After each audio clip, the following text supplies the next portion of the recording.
안녕하세요. 어, 오늘은 캠퍼스형 공동교육과정 2020년 1학기 영화와 인문학적 상상력 이런 제목으로 여러분들 잘 아다시피 코로나 사태로 인해 가지고 지금 뭐 미루고 미루다가 이 캠공 수업이요 급기야 오늘부터 재개를 해서 지금 여러분들 다 공지해드린 바와 같이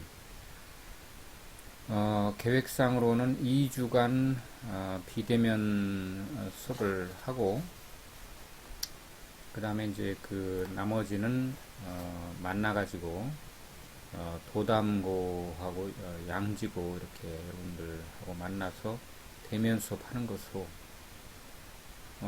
이렇게 계획이 되어 있습니다만은 제가 볼 때는 그거는 그때 가봐야 한다 그렇게 생각을 하고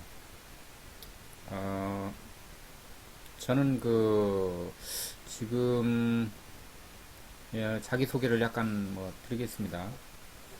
대학에서 강의를 하고 있고요.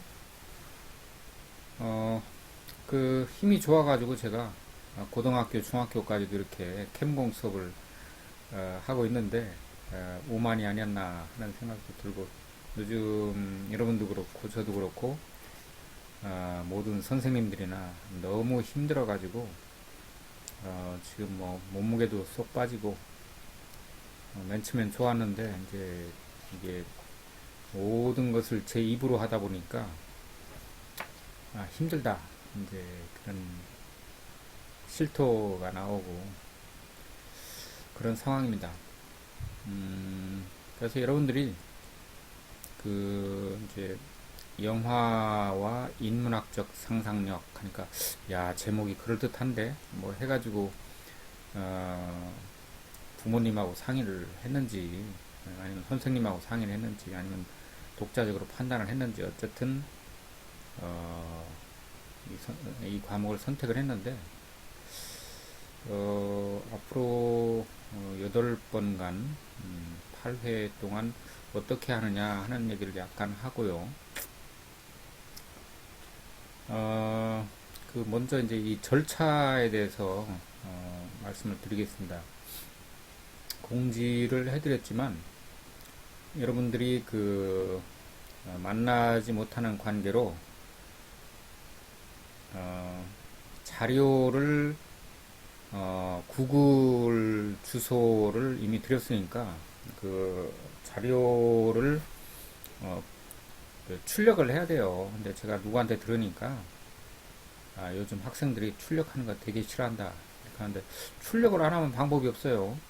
여기서 다 제가 입으로 그걸 스피킹을 해야 되는데 제가 스피킹에 지금 한계에 도달했어요.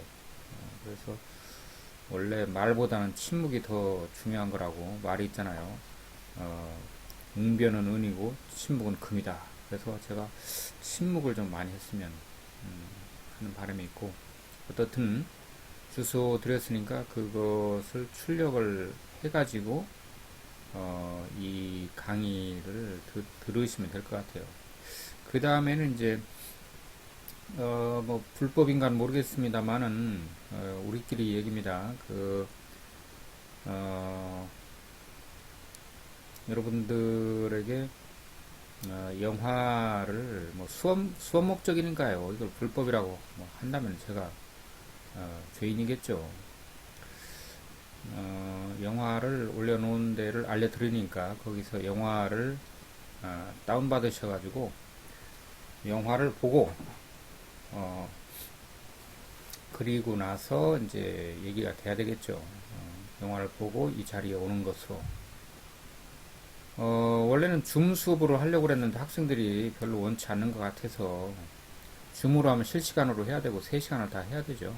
그러면 영화 보는 시간을 빼면은 사실은 별게 없긴 해요. 그렇지만 여러분들이 줌이라는 그 귀찮은 이 장치에 대해서 그렇게 익숙하거나 너그럽지 못한 것 같아요. 저도 그렇고. 그래서 일단은 오늘은 이런 식으로 진행을 한다. 그래서 이제 이, 이 지금 말하는 것을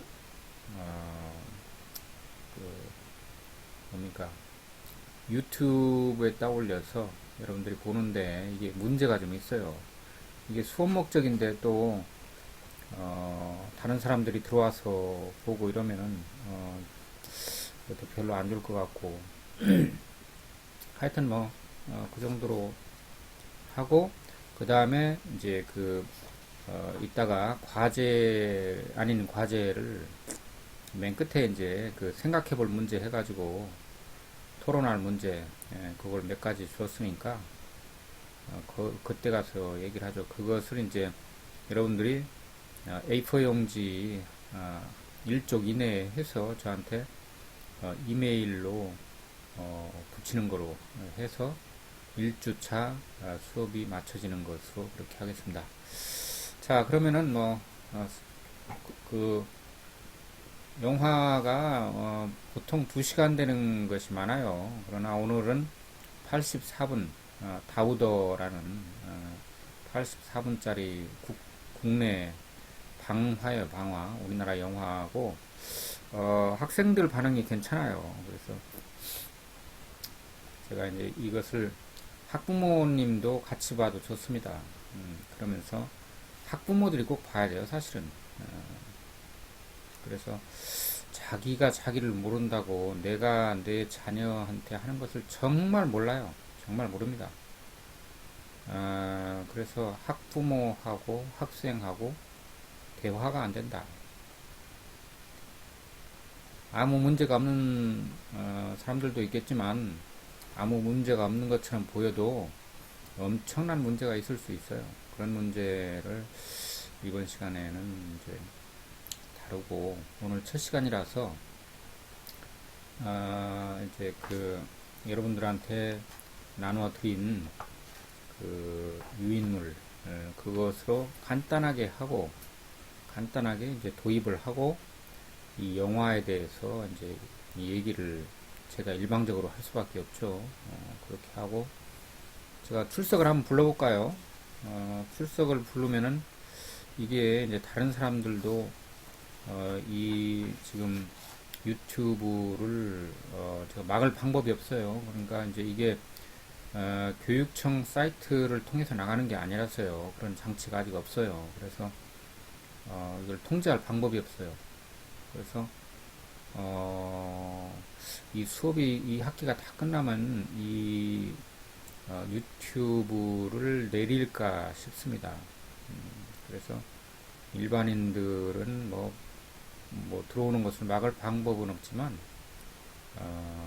하여튼 이것은 교육 목적이다 하는 말씀 드리고요. 출석은 부르지 않겠습니다.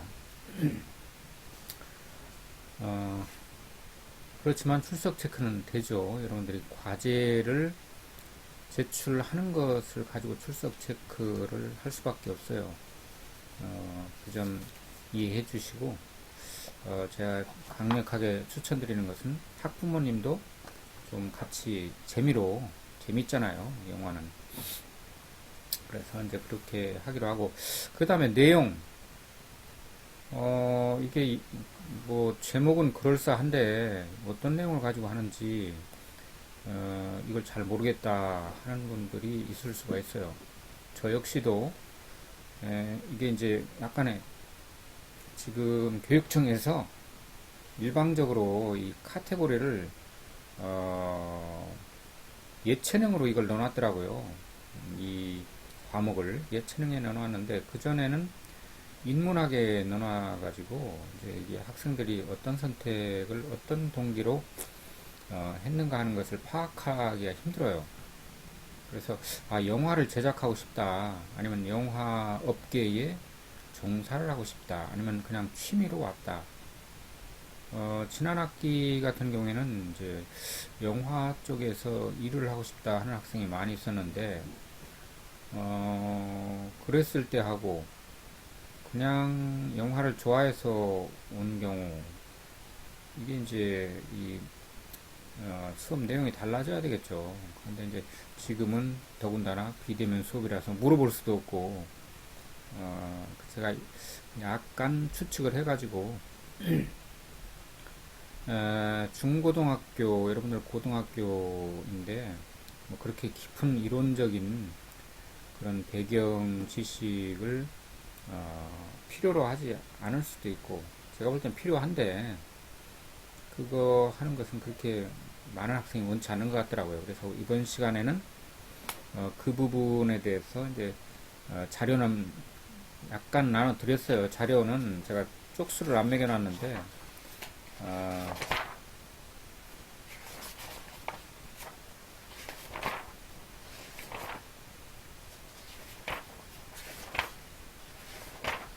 한 자료는 한 10쪽 정도를 여러분들에게 드렸고, 그다음에 영화에 관한 거 한 이제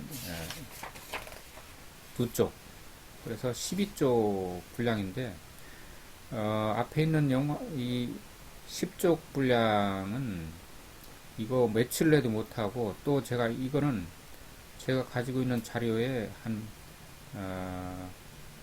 50분의 1? 아니면 100분의 1 정도밖에 안 한 거예요. 그래서 영화의 뭐 용어라든가 영화의 역사라든가 세계 역사라든가 우리나라 역사라든가, 그 다음에 영화를 어떻게 제작하는가, 그 다음에 영화를 어떻게 감상하는가, 그리고 영화 글쓰기, 영화를 가지고 글쓰기를 하는 게 있어요. 또 영화 글쓰기는 어떻게 해야 되는가, 이런 여러 가지가 문제가 있는데, 그거 다 하면 여러분들이 싫어할 수도 있고 시간도 없고 제가 어떻게 할 수가 없어요. 어쨌든 이번 시간에는 영화란 무엇인가, 이걸 막 간단하게 먼저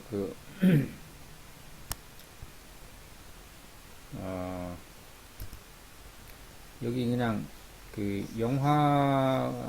영화란 무엇인가 해서 영화의 정의, 이건 여러분들이 자료를 참고를 했으면 좋겠어요.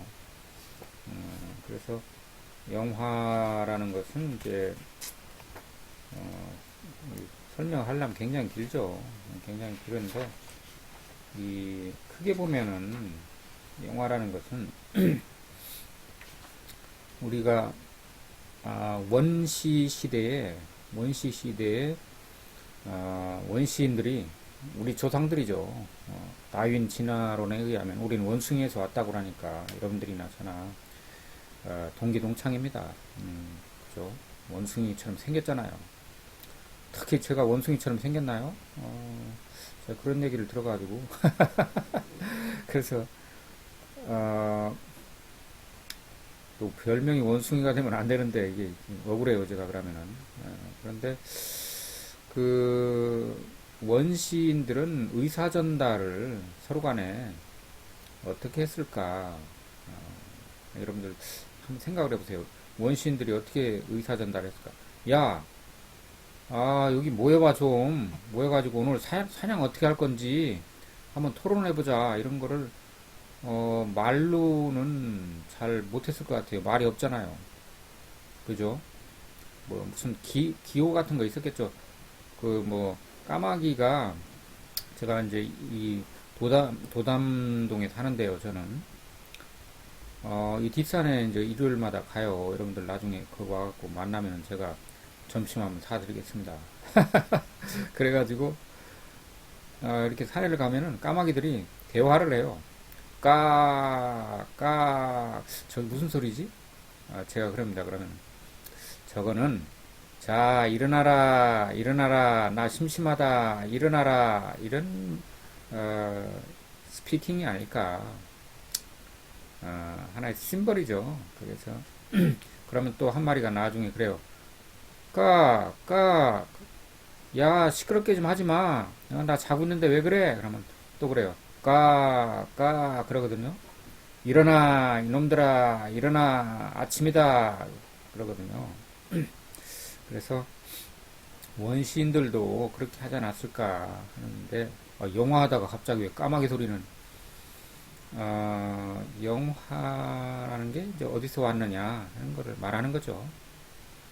그래서 원시인들은 이제 그런 소리를 어떻게 나타낼 수가 없잖아요. 그래서 그 알타미라 동굴벽화나 뭐 라스코 벽화나 이런 데 보면 우리나라도 뭐 포항에 어디 가면은 그런 동굴벽화가 있다고 그래요.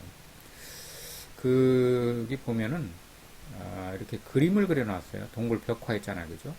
그래서 원시인들은 말은 뭐 까마귀처럼 끼끼끼끼끼 까까까까까까 뭐 이렇게 했는지 뺨을 한 대 탁 때렸는지 그죠? 뭐 그렇게 했겠죠 아마. 발로 탁 차든가 뭐 만나면 뺨 한 대 때리는 게 인사인 그런 부족도 있대요 지금도.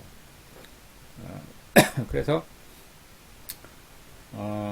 이렇게 그림으로 나타냈다 하는 거예요. 그림으로. 그림이라는 기호를 통해서 의사 전달을 했다. 그러다 보니까 이제 불편한 점이 많죠. 말할 때마다 그림 그릴 수 없잖아요. 그래서 이제 내가 꼭 이건 전달을 하고 싶다 하는 거는 이제 그림으로 그리겠죠. 그러다가 이제 그 문제가 생겼어요. 이제 그 그림을 해독하는 그런 방법이 이제 아주 극소수 사람들만 알고 있다. 나머지는 이 사람들한테 와서 이게 무슨 뜻입니까? 하고 이제 물어봐야 되는 거죠. 그래서 이 그림을 해석할 수 있는 소수의 사람들을 좌지우지할 수 있는 어떤 권력이 됐다는 거예요. 그게. 그래서 이거는 이제 안 되겠다. 이거는 뭔가 좀 다른 방법을 강구해야 되겠다 해서 나온 것이 문자입니다. 그래서 이 그림을 갖다가 기호로 나타내서 그 기호의 컨비네이션을 통해서 이제 자기의 의사를 전달하는 그게 바로 문자이면서 텍스트죠, 텍스트. 그래서 이제 텍스트가 생겨났다. 그런데 이제 텍스트 편리하죠, 여러분들. 책 읽고 여러분들 뭐 요새 책으로 지금까지 살았는데 여러분들은 무슨 세대라고 해요? 여러분들 텍스트 세대라고 안 하죠. 여러분들은 저는 텍스트 세대인데 여러분들은 영상 세대라고 그래요. 영상이라는 것은 이런 그림하고는 다르죠. 동굴 벽화하고는 달라요. 그건 뭐냐면은 이렇게 컴퓨터 자판처럼 이런 어떤 그 전기 신호 장치를 통해 가지고 그림을 만드는 거예요. 이게 실제로는 그림이 아닙니다. 하나의 기호예요, 기호. 그래서 이제 사진이 나왔어요. 맨 처음에는 사진이 나오고 사진을 응용한 것이 뭐 여기 뭐 여러 가지가 있겠지만 그걸 영상이라고 해요. 그 영상을 가지고서 다시 만드는 게 영화죠. 복잡해요. 그러니까 영화는 종합예술이다. 우리는 이렇게 알고 있습니다. 왜? 이 영화 안에 텍스트가 들어가 있죠. 텍스트가 들어가 있어요. 말하잖아요. 그리고 자막도 달리고. 그 다음에 영상이 들어가 있어요. 그림, 이렇게 활동 사진이 들어가 있고. 그 다음에 뭐가 들어가 있을까요? 여러분들 그거 알면 제가, 칭찬을 할 텐데. 소리가 들어가 있어요. 소리, 사운드, 배경음악도 들어가 있고, 말도 스피킹, 소리로 하고. 그래서 이게 굉장히 종합적인 예술이에요. 그리고 이제 이 어떤 화면이라고 하죠. 화면. 야, 이거 화질 좋은데, 화면 좋은데. 저는 영화를 평가할 때 화면으로 해요. 화면. 화면이 좋은 영화라야 일단 흡인력이 있어요. 아무리 메시지가 좋아도 화면이 아름답고 예술적이지 않으면은 영화는 많은 점수를 깎입니다. 저는 그렇게 봐요. 그래서 이제 메시지가 뭐냐 하는 것도 굉장히 중요하지만 그 메시지를 어떤 화면으로 어떻게 표현하느냐 하는 것이 더 중요합니다. 그리고 이것을 돋보이게 할 수 있는 사운드, 이 배경음악을 어떻게 넣느냐, 배경음악이 필요가 없느냐. 어떤 영화를 보면 시끄러워요. 아주 시끄럽고 말도 너무 많고 말이라는 것은 그렇게 필요하지 않아요. 원래 이 영화는 원래 무성영화예요. 찰리 채플린이 무성영화 만들었거든요. 영화의 황제예요. 찰리 채플린이. 그런데 이제 찰리 채플린이 왜 안 되느냐, 왜 그 자기의 꿈을 접었느냐 하면은, 이제 말하자면 헐리우드 영화인데, 찰리 채플린 얘기를 하면 또 길죠. 나중에 하기로 하고, 이 영국 사람인데, 유태인이라는 말도 있어요.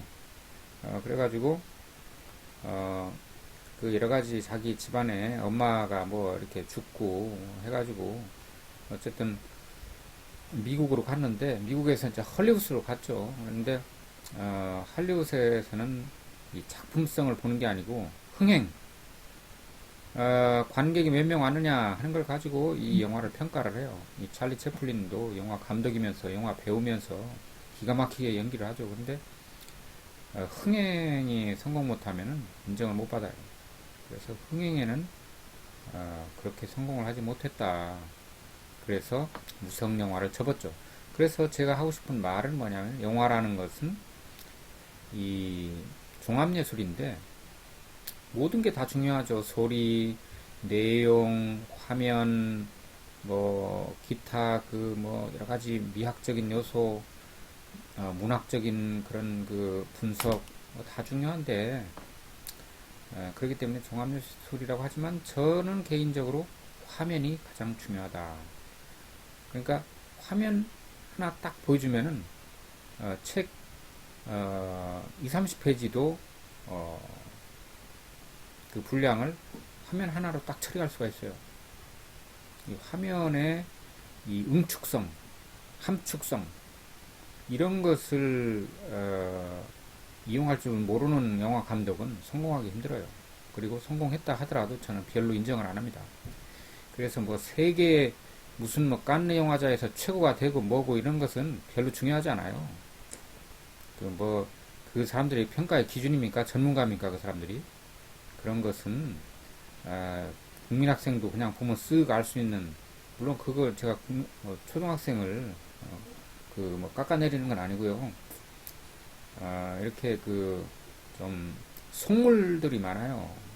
뭐 여기나 저기나 이 속물들이 영화를 갖다가 그냥 뭐 손들으라고 해가지고 몇 명 뭐 인기에도 조사해가지고 이렇게 상 주고 하는 거, 그거 아주 정말 뭐 없는 것보다 낫겠지만 그게 절대적인 기준은 아니다 하는 얘기를 제가 하고 싶고, 영화라는 것은 이 작품성이 가장 중요하다. 그 작품성을 좌지우지하는 것은 메시지를 전달하는 화면의 능력에 있다.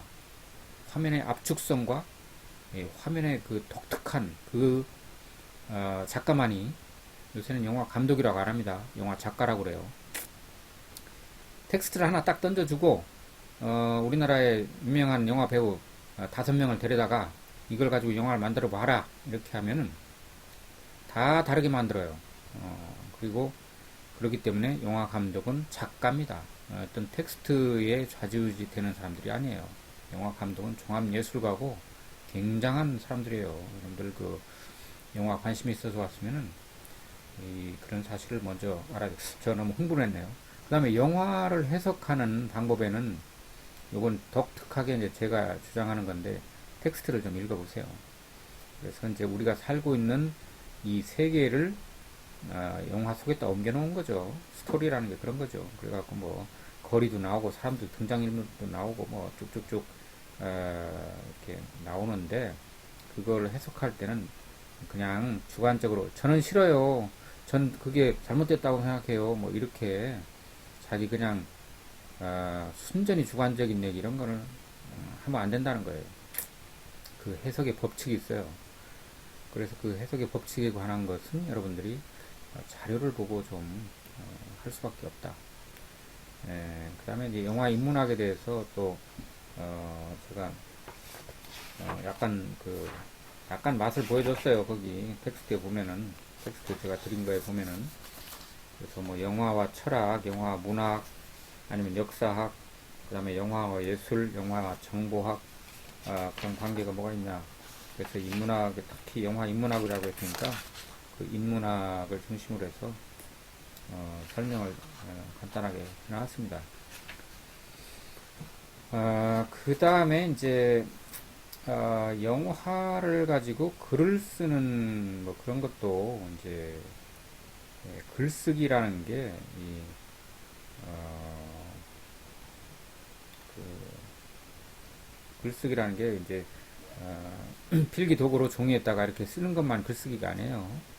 그건 좁은 의미의 글쓰기고 우리가 읽고 말하고 듣고 글쓰기 하는 이걸 다 합쳐서 넓은 의미의 글쓰기라고 합니다. 그러니까 우리가 살아가는 것도 글쓰기예요. 왜냐하면은 우리는 여러 가지를 텍스트를 읽기도 하지만 상황도 읽어요. 그 사람의 마음도 읽고, 그죠? 상황을 읽고 그 사람 마음을 읽고 코로나 사태가 그 세계적으로 돌아가는 이 상황을 읽어내야 돼요. 그 다음에 그걸 말로 표현한다 이거죠. 이 매스컴에 보면은 이렇게 저렇게 저는 독일 방송을 좀 보는데 그 사람들이 보는 거하고 미국 사람들이 보는 거하고 우리 한국 사람이 보는 게 말하는 게 다 달라요. 물론 뭐 언어가 다르니까 다르겠지만 그 뉘앙스라든가 강조점이라든가 이게 판이하게 다릅니다. 특히 미국 언론 같은 경우는 좀 우려스러워요. 이렇게 왜곡을 시키면 안 되거든요. 이 보도를 할 때. 그런데 그리고 남이 하는 것을 듣는 것도 굉장히 중요하죠. 특히 가장 중요한 건 듣기라고 봐요. 듣기. 우리는 가만히 있기만 해도 들려오는 것만 들어도 굉장히 많은 정보를 우리가 얻을 수 있고 그리고 무엇보다도 사람을 만날 때에 말하는 것보다는 듣는 게 더 중요하다. 왜 그런가 하는 건 제가 얘기할 지금 새가 없네요. 제가 수업은 한 1시간 정도 진행을 하고요. 여러분들 영화를 84분간 시청을 하고 과제를 제출하고 이러면 3시간이 충분히 차고 넘치죠. 그래서 우리 양심에 맡겨서 이렇게 하는 겁니다. 교육청에서 진짜 그렇게 했는가 하는 것을 어떻게 해볼 수가 없어요. 우리가 양심에 따라 해야죠. 여러분들의 양심을 믿고 저희 양심을 믿고 그죠? 그래서 가장 중요한 것은 듣기다. 여러분들이 친구 만나가지고 아니면 모르는 사람 만나가지고 그 사람한테 얘기를 많이 하면 점수를 다 읽습니다. 그래서 저는 여러분들한테 점수를 따야 되는데 지금 잃고 있어요. 말을 많이 하는 사람은 점수를 잃어요. 듣는 사람이 점수를 땁니다. 왜 그런가 하는 것은 듣는 사람은 손해볼 게 아무것도 없거든요. 가만히 듣고 있으면은. 근데 말하는 사람은 실수도 하죠. 자기 말 상대방이 듣기 싫은 말을 자꾸 해갖고 미움을 받죠. 그 다음에 말을 많이 해서 저처럼 입이 아프죠 지금. 좋을 게 하나도 없어요. 말을 막 쏟아내면 스트레스가 풀리는 면도 있지만 그것으로 인해서 엄청난 스트레스가 쌓일 수도 있어요. 그래서 듣기 가장 중요하고 그 다음에 글쓰기는 한마디로 얘기하면 글쓰기는 여러분들이 첫째는 여러분들 자신을 만나는 과정입니다. 절차입니다. 글 쓸 때 남을 위해서 글 쓰는 사람이 가장 불행한 사람이에요. 그래서 논어에 보면은 공자가 그런 말을 했어요. 공자님께서 그렇게 말을 한 거죠. 옛날 사람들은 자기를 위해서 공부를 했는데 지금 사람들은 남을 위해서 공부를 한다. 탄식할 일이다 이 말이죠. 이 글쓰기에서도 마찬가지예요. 남을 위해서 글 쓰는 사람이 가장 불행한 사람이고 자기를 위해서 글 쓰는 사람이 가장 정상적이고 행복한 사람이다. 그러니까 보여주기 위해서 글 쓰는 것은 허식, 거짓말이 많아요. 거짓말이 많아요. 아무리 진실을 쓴다 하더라도 거짓말이 많습니다. 자기가 써가지고 자기 혼자 간직하고 있는데 거기다 거짓말을 할 필요 뭐 있습니까? 그죠?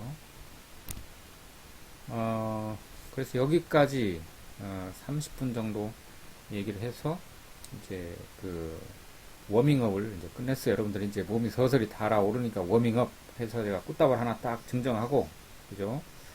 여학생들 좋아하겠네요. 남학생들 이런 거 이제 싫어하잖아요, 요새는. 요새는 남성이 여성화 된다고 그러잖아요. 요새 화장하고 이쁘고, 남자도 이쁘지 않으면은 쳐다보지도 않는다고 그러는데, 저는 9세대입니다, 여러분들. 제가 지금 대면 수업, 비대면 수업을 하느라고 상태가 많이 안 좋아서 그렇지, 한 2년 전에 이제 중학교에 가서, 고등학교다. 고등학교에서 수업을 하는데, 그 얘기는 안 하겠습니다. 제가 가치가 떨어질 수도 있어서 이렇게 얘기는 안 합니다. 여러분들이 다음에 물으면 제가 말을 해줄게요. 오늘 감상하려는 영화는 다우더라는 이 영화인데요. 2014년에, 그러니까 지금 뭐 한 5, 6년 전에 이제 그 구혜선이라는 이 작가가 만들었는데, 뭐, 죄송한 말씀이지만 그렇게 큰 작가는 아닙니다. 그렇지만 이 작품이 대표적이고, 이 작품은 특히, 여러분들 그 학부모님이 꼭 봐야 돼요. 엄마, 이 영화 선생님 꼭 보라는데? 해가지고, 같이 봤으면 좋겠어요. 좀 서먹서먹해지겠죠, 다 보고 나면. 그런데, 이 영화가 그 정도로 이제, 제 경험에 의하면, 이 학생들이 이걸 보고 나서 막 흥분을 하고, 흥분이라기보다는 그 분노를 하고 그랬어요. 그래서, 이런 걸 왜 학생들한테 보여주나, 뭐, 이렇게 생각하는 사람이 만에 한 명도 혹시 있을 수가 있는데, 아니면 학부모도요. 알아야 됩니다. 아픈 곳을 감추려고 하는 게 아니라, 아픈 곳을 드러내놓고 자랑을 해야, 그게 이제 병을 낚는다. 그런 말이 있어요. 마찬가지로, 이 우리 사회의 이 상처가 뭐 N번방 사건이니 뭐니 해가지고, 뭐, 그거하고 유사한 그런 일들이 많이 벌어지고, 뭐, 그 아파트 경비원을 갖다가 막 때리고 어떻게 하고 해가지고 뭐 난리도 아니죠. 그게 뭡니까? 그게 우리 사회가 엄청나게 깊이 병들었다. 근데 어디가 병들었는지 몰라요. 그런데 이 병들은 것은 대화 부족, 소외, 분노, 그거로 인한 분노, 절망, 이런 것들이 막 응어리져 가지고요. 언제 폭발할지 모릅니다. 그래서 여러분도 마찬가지고, 그래서 이 영화를 보면은 그런 거를 우리가 느낄 수가 있어요. 다 알고 있는 거지만 우리가 그것을 다시 알게 해주는 그런 게 중요한 거죠. 그래서 출연은 이제 구혜선이라는 이 영화 감독, 아까 얘기했죠, 작가죠. 이 여자 작가인데, 여류 작가인데, 이 산이라는 이름으로 나와요. 이 산이라는 아이가 주인공인데, 이제 성장을 하죠, 나중에. 그래서 배우가 2명 등장해요. 그 어린이 산하고, 이제, 성인 산하고. 그래서, 그, 이 성인 산을 하는 그 배우가 이제 구혜선이고, 엄마 역할을 하는 심혜진이라는 그 아주 콩지 엄마처럼, 팥쥐 엄마처럼 아주 얄미운 그런, 아주 정말 증오스러운 그런 여자 역할로 나와요. 거꾸로 얘기하면 뭐냐, 이 심혜진이라는 이 배우가 연기를 잘한다는 얘기죠. 영화에서 누구를 미워하고 누구를 좋아하고 하는 그 배우는 그만큼 연기를 잘한다, 그런 뜻으로 알아들으면 됩니다. 그죠? 그 다음에 이제 현승민은 아까 얘기했던 그 이제 어린 아역 배우죠. 산 역할을 하고, 윤다경이라는 배우는 이제 정희라고 나와요. 정희, 피아노 선생님으로 나와요. 뭐 더 많은 것을, 그다음에 있으나마나 한 존재가 이제 아버지라는 역할로 나와요. 저도 아버지지만 여기에는 있으나마나 한 그런 역할. 오늘날 아버지의 위치가 도대체 뭐냐? 그 영화에 조금 나오기 말지만은 굉장히 이 아버지의 위치도 생각을 많이 해봐야 돼요. 여러분들 주위에서 아빠가 있는 듯 마는 듯, 그렇지만 속으로는 울고 있어요.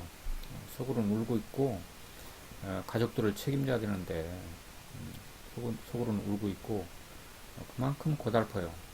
그래서 여러분들이 그걸 좀 알아주셔야 되겠다 하는 말씀드리고, 줄거리는 이제 뭐 영화를 보면 알겠지만 어떤 학생은 그래요. 아이고, 줄거리 알고 싶지 않아요. 그냥 봐야지 재미가 있지.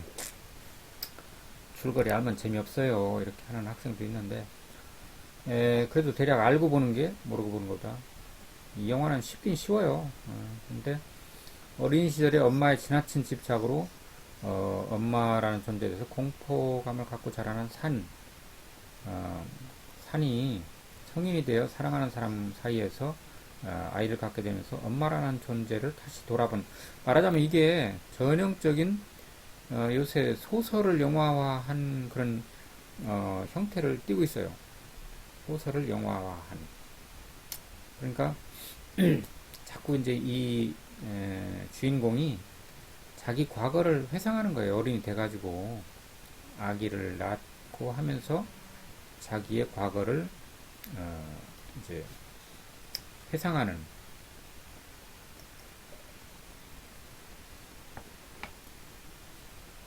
뭐 이런 작품이 요새 너무 많아가지고요. 저는 그렇게 썩 좋아하지 않지만 뭐 어떡합니까. 그래도 이런 작품들이 많고 또 이런 작품들을 사람들이 좋아해요. 그러니까 쉬운 것보다는 난해한 걸 좋아한다 하는 것만 말씀드리고, 왜 그런지는 모르겠어요. 저도.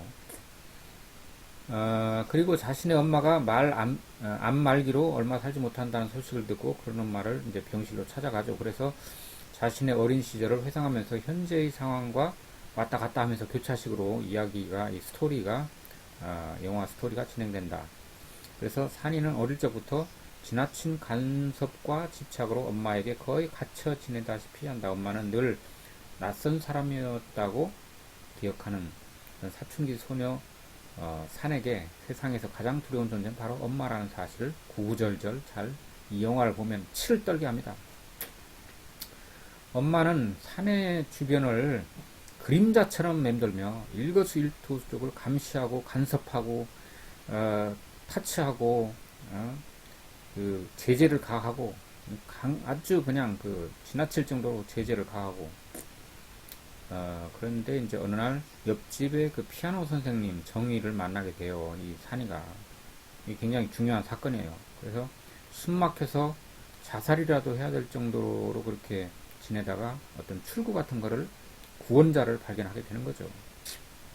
그래서 산이가 엄마에게 벗어날 수 있는 역할을 막 하게 된다. 그러나 그런 정희 선생님도 실은 정희 선생님의 아버지의 그 지나친 관심으로 인해 가지고 혼자 몰래 도피해서 살고 있었던 것이었다 하는 거예요. 그래서 시간이 흘러서 산이 이제 성인이 돼가지고 어떤 예상치 못한 임신을 통해서 잊고 싶었던 엄마와의 아픈 기억을 떠올리고 태어나 처음으로 엄마하고 정면 대결을 결심을 하게 된다. 그런 게 주요 스토리이고요. 이 영화에서는 주요 스토리가 물론 중요하죠. 그렇지만 주변적 스토리도 굉장히 재미있고 중요합니다. 숨겨진 약간 숨은 그림 같은 거, 예? 그런 거를 봐야 되는데, 영화라는 거는 어떤 사람은 한 번 보면 안 보려고 그래요. 근데 두 번 보고 세 번 보고 이러면은 자꾸 이 묘미가 있어요. 여러분들 반복이 굉장히 중요합니다. 공부를 잘하는 학생들은 내가 얘기하면은 그 뭐라고 할까요? 필요 없는 뭐 그런 간섭 같은 게 되겠지만, 공부에서 가장 중요한 것은 반복입니다. 반복. 무한대로 반복하는 거예요, 그냥. 그러면 어떻게 돼요? 수학 못한다. 수학 반복하는 겁니다. 계속 반복을 해요. 알 때까지 계속 반복을 해요. 그걸 못해갖고 대부분 사람은, 저 같은 사람도 그렇고, 공부를 못하는 겁니다. 여러분들 공부 못하는 사람이 혹시 있다면은, 능력이 안 돼갖고 못하는 게 아니고, 방법을 몰라서 못하는 걸 수도 있으니까, 제가 참고를 좀 하세요. 제 얘기를. 메모 한 가지 한다면, 다우더라는 영화 제목은 더터라는 우리말 발음을 그대로 옮긴 건데, 더터라고 하지 누가 다우더라고 합니까? 보통 더터라는 발음에 대한 콩글리시에 해당된다. 이건 이 콩글리시도 더터를 갖다가 다우더 이렇게 하는 사람은 없어요. 있다면 그 사람 누구냐? 9세대 구닥다리, 저 같은 사람들이 다우더라고 한대요. 그런 의미로 9세대의 구닥다리 같은 그 세대 사람이 발음도 더터라고 안 하고 나우더 이렇게 한다고 해서 이런 제목을 어, 선택했다고 이렇게 말을 했다고 그래요. 이 감독이, 이 작가가. 그래서 이제 부모의 잘못된 편견을 자녀에게 강요하는 내용을 상징화한 것이다라고도 볼 수 있다는 거예요. 또터를 왜 자꾸 너 왜 다우더라고 안 해? 하면서 나한테 좀 맞아 하면서 간섭을 하는 거죠. 그래서 인문학 산책을 보면은 이제 산이라는 어린이가 엄마와의 일방적 관계에서 점차로 세상과 자신의 정체성을 깨달아가는 일종의 성장 영화다 이렇게 볼 수가 있어요. 이 영화에서 중요한 장르 중에 하나가 성장 영화입니다. 성장 영화라는 거는 꼭 어린이가 뭐 이렇게 성장을 해갖고 나중에 어른이 되는 과정을 보여주는 것을 성장 영화라고 하는 게 아니에요. 그런 게 아니고 성장 영화라는 것은 뭔가 깨닫지 못했던 것을 깨달아가는 그 프로세스, 그 과정을 이렇게 보여주는 들쑥날쑥 지그재그로 뭐 한다 하더라도 그런 것을 성장 영화라고 해요. 중요한 장르 중에 하나입니다. 성장 영화는 굉장히 교육적이고 그 다음에 뭔가 이렇게 사람들에게 그 교훈적인 그런 효과를 가지고 있습니다. 일부러 그러는지는 알 수 없지만 뭐 그런 목적도 있겠죠. 사람들은 배울 때 굉장히 진지해지거든요. 그러니까 일종의 깨달음을 제시하기 위해서 이런 성장 영화를 만들곤 해요.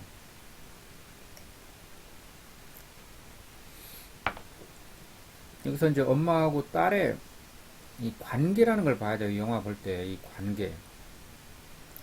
엄마와 딸의 관계가 도대체 뭐냐? 어떤 관계가 있냐? 이 관계라는 건 원래 쌍방적이라는 거예요. 쌍방적. 쌍방적이라는 것은 주는 게 있으면 받는 게 있고, 받는 게 있으면 주는 게 있고, 서로 그렇게 해야 되는 거지. 그냥 일방적으로 주기만 하는 것은 관계가 아닙니다. 관계가 아니고 상대방에 대한 폭력입니다. 폭력. 폭력이고 핍박이고 자기는 관계라고 생각하고 있지만 상대방은 그것을 관계라고 생각하는 게 아니라 핍박이라고 생각을 해요. 폭력을 휘두른다. 이 엄마가 딸과의 좋은 관계를 유지한다고 생각을 하지만 이 딸에 대한 그 무자비한 폭력, 이 어린 산이가 감당할 수가 없는 그런 무자비한 폭력을 막 휘두르는 거예요, 그냥. 그래서 이 어린 산을 그건 감당할 수가 없는 절망밖에는 없는 그런 세월을 보내는 거죠. 이렇게 쌍방적이 되지 못할 때 그 관계는 건강하지 못한 그 정상적이지 않은 그런 게 되겠죠. 말하자면 일종의 병적인 관계라고 할 수 있어요. 위험이 있는, 위험한. 엄마는 부모로서 절대적이고 딸은 그런 엄마의 일방적 지시의 명령의 수신자에 지나지 않는 것이다. 그러니까 이견이나 거절. 엄마 나 그렇게 생각 안 해. 하라면 하라는 대로 해. 말하지 마. 이렇게 하거든요. 어떤 거절. 엄마 나 그거 안 할래. 안 해? 건방진년 하면서. 그러니까 상대방의 말을 듣지를 않고 말을 못하게 해요. 그리고 자기만 말을 해요. 엄마의 권위는 그래서 일방적이고 절대적인 것이다. 그러나 딸도 불완전하긴 하지만, 어린이가 불완전하죠. 불완전하긴 하지만 스스로의 자아를 가진 독립적인 인격체다 하는 것을 인정을 해줘야 된다. 그렇게 못해요. 사실은 많은 사람들이 그렇게 못하고 있어요. 안 하고 있어요. 그런 의지를 가지고 있지 않죠. 그래서 부모들은 이 사실을 쉽사리 인정하지 않으려는 강한 경향을 가지고 있다. 왜? 내가 널 놔줬잖아. 그리고 내가 너를 돈 들여갖고 여태까지 키워줬잖아. 그럼 너는 내 말을 절대적으로 들어줘야지. 웬 잔말이 그렇게 많아? 내가 너를 못되게 하려고 그러는 줄 알아? 내가 다 경험이 너보다 선배고, 그러니까 내가 하라는 대로만 해. 이런 거거든요. 그런 게 뭐 전혀 없다고는 할 수 없죠. 그런 거를 이제 뭐 기화로 해가지고 무조건적인 반항을 하고 이렇게 하는 것도 문제가 있지만 그 쌍방적인 관계가 있다라는 것을 인정을 해야 된다는 거죠. 이 영화에서 엄마와 딸의 관계 또한 또 아버지와 딸이라는 두 가지 관계가 나와요. 또 그리고 아버지와 엄마의 관계도 나와요. 근데 어느 경우든 관계는 일방적이다는 거예요. 엄마와 아버지의 관계에서도 보면 엄마가 절대적인 강자의 어떤 위치에 나오고, 왜 당신 돈 못 벌어와? 난 망했어. 당신하고 결혼해갖고 망했어. 하는 메시지를 계속 던지는 거죠. 그리고 아이에게는 너는 내 인생의 실패작이야. 저런 인간하고 결혼해가지고 하면서 그 분풀이를 갖다가 사내게 하는 면도 없잖아 있다. 그리고 내가 너를 갖다 못되게 하려고 그러는 줄 알아? 하면서 잔소리 하지 말라는 식으로 얘기를 합니다. 그래서 이제 일방통행, 독재, 폭력 이렇게 갖고 이 자식을 산이를 병들게 만든다. 영혼이 병드는 거예요. 그리고 제가 볼 때는 우리 사회가 가장 큰 문제점, 영혼이 병들었다. 그 영혼이 병들은 것을 도피하려고 하니까 애완동물, 뭐 이제 반려동물이라고 해요. 그런데 반려동물이라고 하는 것은 그럼 동물이라는 게 사람하고 똑같다는 얘기인데 그렇게 생각하고 싶겠지만은 애완동물하고 그걸 그렇게 차이를 절대적으로 두는 그것도 그 자체도 문제가 이제 되는 거죠. 그래서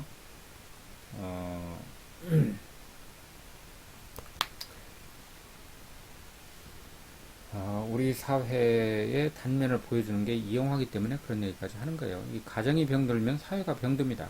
왜? 이 가정이 모여서 이루어진 게 사회고 그 구성원들은 어디까지나 개인이죠. 그 개인이 다 병들어 있다.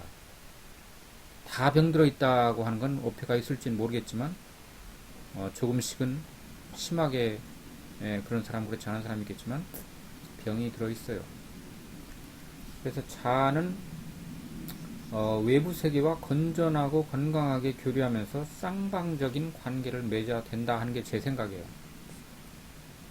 그러니까 자아는 외부 세계와라는 것은 다른 사람과의 관계, 다른 사물과의 관계, 이런 면에서 둘 다 병들어 있다. 우리는 자연이라는 것을 너무 함부로 다루어가지고 비닐 쓰레기 막 갖다가 하루 일주일만 생활하면 비닐 그 플라스틱 비닐이 산더미처럼 쌓이잖아요. 뭐 어떡합니까? 그러면 저만 그러는 게 아닌데요. 이렇게 말할 수 있겠죠. 그렇지만 이 지구적인 차원에서 우리나라적인 차원에서 나중에 이제 쓰레기 대란이 일어나면 그때는 어떡할 것인가 하는 그래서 이제 이 건전한 관계가 이제 깨진다는 거죠. 그 관계가 병들게 된다. 그래서 자아 역시도 썩고 병들게 된다. 소통이 부재, 소통이 안 돼요. 저는 대통령이 되면은 국민들과 소통을 하겠습니다. 어떤 사람이 그랬습니다. 근데 나중에 보니까 소통이 아니라 뭐 자기는 개인 치부하려고 그냥 청와대에 들어갈 때부터 뭐 계좌를 딴 걸 만들어 가지고 그리고 이제 폰도 뭡니까 그 차명폰을 갖다가 막 5대씩 이렇게 두고 해가지고 막 어디서 돈 빼돌려갖고 하느라고 이게 소통이 안 된다는 거죠. 일방적인 소통이라는 건 소통이 아니죠. 그래서 이 담화, 디스코스라는 건 담론이라고 원래 번역이 되는데 이건 담화라고 번역하는 게 맞습니다. 그래서 제가 담화라고 전하는데 이거 설명할 시간은 없어요. 그래서 이제 일방적인 소통으로서 바람직하지 않은 소통이다. 이런 관계가 일방적이기 때문에 오늘날 우리 사회에 막혀 있는 것이란 바로 쌍방적인 관계 소통이라는 거죠. 소통이라는 것은 대화가 돼야 된다. 대화라는 것은 주고받고 하는 쌍방적인. 근데 뭘 주고받느냐? 무엇을?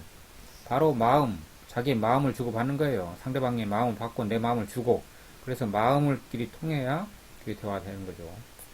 고단한 생활을 살아가면서 누구나 힘들고 그래서 이렇게 저렇게 마음의 병을 얻게 된다. 병 들어있어요, 전부 다. 저도 병 들어있고, 여러분들은 병이 들어있지 않기를 바랄 뿐입니다. 그런 마음을 치유하기 위해서 대화가 필요하다. 근데 대화를 해서 치유가 돼야 되는데 오히려 병을 더 얻는 사람도 있어요. 왜? 상대방이 이미 병 들어있어요. 그런 사람하고 대화하면 병을 더 옮아요. 그게 문제입니다. 이 영화에 보면 그런 게 나와요. 뿐만 아니라 대화와 소통은 인간의 근원적 불안감을 잊도록 해주거나 완화시켜줄 수가 있는 거예요. 그런데도 이런 대화와 소통이 일방적인 명령이 됐을 때 근원적인 불안, 삶에 대한 환멸 이런 게 이제 나온다는 거죠. 제가 시를 하나 써봤어요. 이 영화를 보고 어디서 뺏겨온 게 아닙니다. 엄마, 나의 엄마, 왜 당신은 이토록 낯선가요? 힘겨웠던 지난날 왜 당신은 기쁨이 아닌 절망을 주었나요? 왜 자식의 편에서 한 번쯤 배려해주지 않은 건가요? 그게 진정한 엄마의 사랑인가요? 나는 엄마에 절망했는데 이제 나더러 엄마가 되라니요. 이런 이 시에 이 한 편의 영화가 다 들어가 있는 거예요. 토론해 볼 문제는 엄마가 산이의 절대적인 복종을 강요하는 심리적인 이유가 뭘까요? 하는 거예요. 왜 엄마가 이렇게 했을까요? 이 영화에 나타난 것도 있고 여러분들의 상상력을 발휘하는 것도 더 중요합니다. 제 관심은 그거예요. 이 영화 속에서 찾아내는 것이 1차적인 목표고 잘 안 들어있으면 여러분들이 만들어내는 겁니다. 이 상황에서 내가 봤을 때는 이런 것이다 하는, 그러면서 여러분들은 이 영화를 본 충분한 어떤 이유가 있는 거죠. 어떤 가치가 있는 거죠. 그냥 영화 보고 쓱 치워버리면은 가치가 없어요. 여러분들이 영화 보려고 84분 투자한 효과가 다 사라져버리고 말아요. 그래서 이걸 한번 엄마가 산이의 절대적 복종을 강요하는 그 이유, 엄마의 마음의 속에 어떤 문제가 있을까 하는 거죠. 두 번째는 산이의 상처는 그러면 지금 이 영화의 시점은 현재인데 현재에서 과거를 이렇게 반추해 보는 건데, 그러면 현재는 그러면은 치유가 된 걸까요? 만약에 치유가 된 게 아니라면은 어떻게 해야 될까요? 하는 게 두 번째 문제입니다. 그 다음에 그럼 여기서 아버지의 존재는 있으나마나한 존재인데 한 두어 번 나오고 말아요. 그러니까 퇴근하는 거 한 번, 그 다음에 병실에서 엄마가 죽기 직전에 이렇게 암이 걸려가지고 거기 옆에 앉아 있는 거, 그 역할이 다인데 있으나마나한 존재예요. 그러니까 왜 이런 역할로 나와 있고, 아까 제가 암시를 좀 했지만 이 아버지의 비애는 뭘까? 아버지의 슬픔은 뭘까? 아버지 역할에 여긴 나와 있지 않지만 제가 그랬죠. 여기 주요 내용도 중요하지만 숨은 그림처럼 아버지의 존재에 대해서는 거의 나와 있지가 않은데 이 아버지는 어떤 존재일까요? 한 거죠. 그 다음에 가상의 상황을 설정하여 엄마와 산이의 역할극을 한번 해보자. 요거는 이제 저한테 제출할 수는 없겠죠. 집에서 한번 엄마하고 둘이 해보면 되겠네요. 엄마가 엄마 역할하고, 아니면 그게 아니고 제가 제안하는 건 이런 거예요. 엄마하고 지금 아니면 아빠하고 이 영화를 같이 봤으면 바꿔갖고 하는 거예요. 산이 역할을 부모님이 하고 부모님의 역할을 여러분들이 하는 거예요. 그래가지고 한번 아주 정말 그 주인공이 됐다고 생각을 하고 역할을 하는 거예요.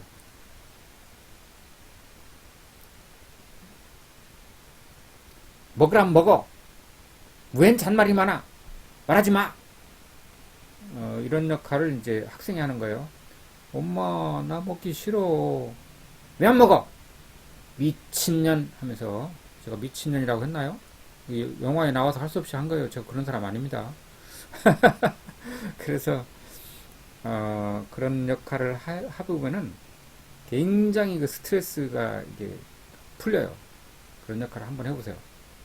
여러분들은 여러분들 자신도 알지 못하던 사실을 이런 역할극을 통해서 발견할 수 있다. 그리고 어떤 영화 수업은 보면은 이 그 다우더라는 영화 한 편만 딱 가지고 한 학기 수업을 해요. 한 학기도 이제 캠공 수업 한 학기가 아니고 몇 달 동안 하는 거죠. 그렇게 해가지고 계속 역할극만 해요. 그러면서 이제 그걸 역할을 바꿔가지고 또 해보고 자꾸만 돌아가면서 하고 또 다르게 해보고 상황 설정을 해갖고 또 하고 그렇게 하면서 엄청난 성장을 하게 된다는 거예요. 자기 자신에. 그렇게 해서 지금 55분이 됐는데요. 이것을 하셔가지고